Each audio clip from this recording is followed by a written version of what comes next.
Rubrique sans frontières.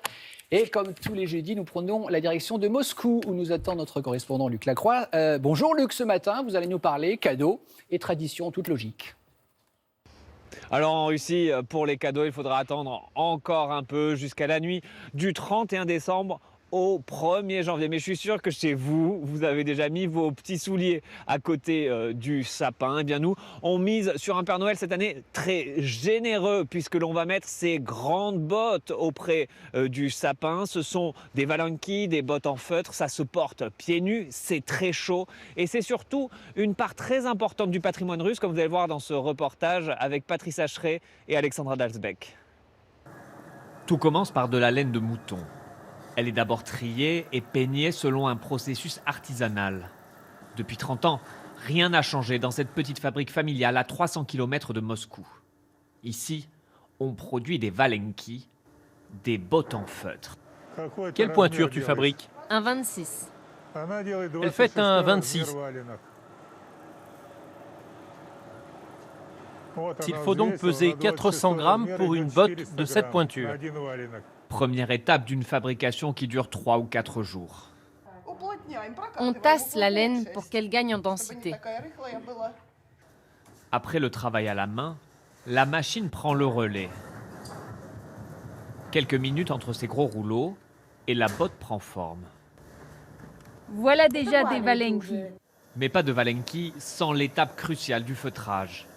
Elles sont trempées dans une eau à 70 degrés, battues et longuement travaillées jusqu'à ce qu'elles trouvent leur forme. Des gestes restés presque identiques depuis des siècles. On y met toute notre âme, alors que les bottes d'usine, elles sont grossières et froides. Pendant la Seconde Guerre mondiale, les valenki sont fabriqués en masse pour protéger les soldats des températures extrêmes. Mais en Russie, l'utilisation de la laine feutrée remonterait au XIIIe siècle. Aujourd'hui, les Russes utilisent encore les valenki en pantoufles ou en bottes, surtout à la campagne.